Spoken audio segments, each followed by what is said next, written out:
नमस्कार साथियों, UPSC current affairs programme में आप सबका स्वागत है। मेरा नाम दीपांश है और इस वक्त की अपडेट राज्यसभा के नियम 176 और नियम 267 से जुड़ी है। हाल ही में हुई मणिपुर की घटना के कारण विपक्ष के हंगामे के चलते संसद के दोनों सदनों को स्थगित कर दिया गया था। गौरतलब है कि 20 जुलाई से संसद का मानसून सत्र शुरू हो चुका है, जो 17 अगस्त तक चलेगा। मणिपुर की घटना पर विपक्ष चाहता था कि प्रधानमंत्री स्वतः संज्ञान लेकर राज्यसभा के नियम 267 के तहत सभी मुद्दों को निलंबित कर केवल मणिपुर की घटना पर चर्चा करें। हालांकि सरकार नियम 176 के तहत एक छोटी अवधि की चर्चा के लिए सहमत थी। आपसी सहमति न बनने और गतिरोध के चलते संसद को स्थगित करना पड़ा। आपको बता दें कि राज्यसभा के नियम 267 के तहत सदन के उस दिन के सूचीबद्ध मुद्दों को निलंबित कर सार्वजनिक महत्व के मुद्दे पर तत्काल चर्चा करने का प्रावधान है। नियम 267 के तहत कोई भी एक विपक्षी सदस्य सभापति को नोटिस या प्रस्ताव दे सकता है, जिसमें किसी भी सार्वजनिक महत्व के मुद्दे पर तत्काल चर्चा करने के लिए अनुरोध किया जा सकता है। यदि सभापति सहमति देते हैं और प्रस्ताव स्वीकार कर लिया जाता है, तो राज्यसभा तत्काल सभी सूचीबद्ध और नियमित मुद्दों को निलंबित कर उस महत्वपूर्ण मुद्दे पर चर्चा के लिए तैयार हो जाती है। इस प्रस्ताव के लिए किसी औपचारिक मतदान की आवश्यकता नहीं होती, जबकि राज्यसभा के नियम 176 के तहत अत्यावश्यक सार्वजनिक महत्व के मुद्दे पर सदन में 2.5 घंटे से अधिक की अल्पकालिक चर्चा की जा सकती है।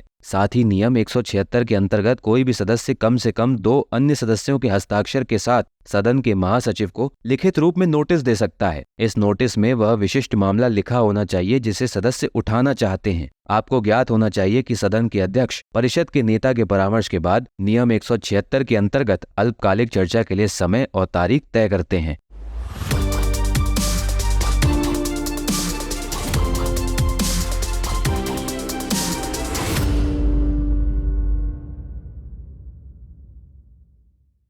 हिंदी में यूपीएससी की तैयारी से संबंधित प्रोग्राम्स को देखने के लिए सब्सक्राइब करें स्टडी IQ IAS हिंदी।